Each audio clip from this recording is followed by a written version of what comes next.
자, 오늘은 과소비 지수에 대해서 말씀드리겠습니다. 3, 4년 전인가요? EBS 프로그램에 다큐 프라임이라는 그 코너가 있었는데 거기에서 이제 소비편에서 뭐라고 했냐면 소비는 감정이다 이렇게 얘기했어요. 소비는 감정이다.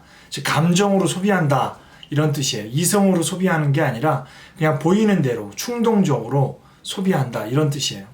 소비를 누가 많이 하느냐 이렇게 봤더니 자기 만족이 강한 사람이 많이 하는 게 아니라 좀 외롭고 좀 쓸쓸하고 좀 허전하고 괴롭고 이렇게 뭔가 멘탈적으로 좀 부족한 사람들이 그것을 채우기 위해서 쇼핑을 많이 하더라 라는 겁니다. 거기서 나왔던 얘기 중에 하나가 바로 이 과소비 지수라는 겁니다. 그래서 과소비 지수는 공식이 월급에서 저축을 뺀 금액을 월급으로 나누면 된다. 이렇게 간단해요.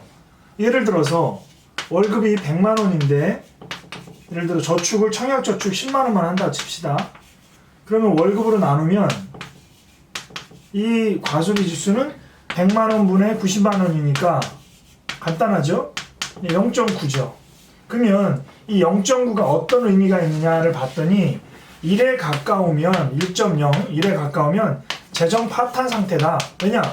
번 돈을 다 쓴다는 거죠.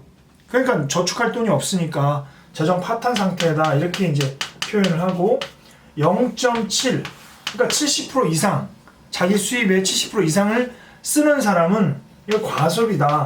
이렇게 얘기하고 0.6 정도에 해당하면 이거는 이제 적정 소비다. 이렇게 얘기하고 0.5 밑으로 내려가면 이제 이거는 근검 절약형 이렇게 이제 표현을 합니다. 자, 그런데 저는 이제 여기서 이야기하고 싶은 게 저도 이제 현장에서 금융인들을 가르치면서 제가 만든 공식이 한 10년 전부터 있는데 그거하고 굉장히 유사해서 오늘 또 소개를 드리는 거예요. 예를 들어 이 친구가 이 사회초년생이 소비를 여기 아까 청약저축이라고 그랬죠. 청약저축 10만 원을 하는데 10만 원짜리 보험을 하나 하고 또 10만 원짜리 연금도 하나 할 수 있죠. 또 10만 원을 학자금 대출을 하면 이자로 쓴다면 이거를 과연 소비로 볼 수 있느냐? 그건 아니겠죠. 따라서 저는 이거에 대한 공식이 약간 수정돼야 되는 게 뭐냐면 월급에서 저축이 아니라 소비가 아닌, 그죠? 소비가 아닌, 물론 가계부를 써야 되겠지만 소비가 아닌 지출을 빼고 나머지 이걸 월급으로 한다면 이게 그럼 어떻게 돼요? 100만 원에서 그러니까 10만 원, 20만 원, 30만 원, 40만 원, 40만 원이 빠지는 거죠. 그죠? 그러면 100만 원으로 나누니까 결국 얼마가 되냐면 0.6이어서 아까 기준으로 보면 거의 뭐 과소비에서 재정 파탄이었는데 이렇게 따지면 또 적정 소비가 되는 거죠. 그래서 공식대로 가면 이렇게 되는데 이런 공식은 자기에게 맞출 필요가 있는 거예요. 누구에게나 뭐 절대적인 건 아니니까. 그래서 이거는 소비를 내 월급에서 얼마나 많이 하느냐에 관련된 거기 때문에 이렇게 월급에서 소비가 아닌 지출을 빼는 거. 그러면 결국은 뭐예요? 이게 소비라는 거죠. 그죠? 이게 맞는 것 같고 또 하나는 이런 일반적인 원칙이 있다라는 걸 기억을 하고 20대부터 30대, 40대, 50대, 60대도 있을 거고 1인 가족, 2인 가족, 3인 가족, 4인 가족도 있을 거고 그러면 거기에 따라서는 약간씩 변동이 되지 않겠냐. 그러면 그거에 대한 기준을 알려드리면 나에게 한번 대입을 해본다면 조금 더 현실적인 과소비 지수가 나올 것 같아요. 예를 들어서 볼게요. 만약에 4인 가족이다. 생활비는 가족수, 그러니까 4인 곱하기 1인당 10% 더하기 예비비, 항상 예비비가 있어야지 두 달에 한 번씩 많이 쓰는 거 10%. 요게 소비다 이거죠. 이게 소비다 이거죠. 이게 소비. 그러면 나머지는 소비가 아니죠. 난소비. 그럼 뭐가 있겠어요? 하나는 저축이 있겠고 노후가 있겠고 보험이 있겠고 그 다음에 대출 상환하는 게 있겠죠. 대출.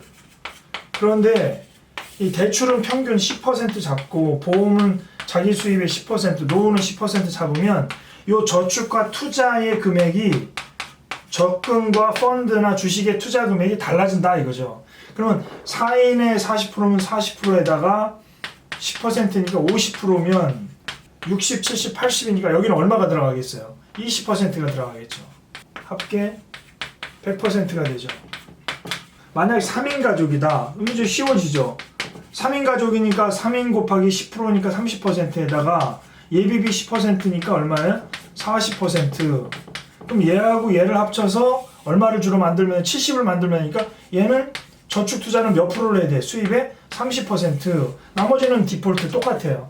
10. 그럼 100이 되는 거죠. 만약에 우리 가족이 신혼부부다. 2인 가족이다. 그러면 20%잖아요. 1인당 여기에다 예비비 10%니까 30%를 소비로 쓰고 생활비로 쓰고 여기에다가 70이 돼야 되니까 40%를 뭐로 하는 거예요? 저축과 투자하는 데 돈을 쓰고 목돈 만들고 나머지 10은 노후에 10은 보험에 10은 대출 상환에 해서 100%.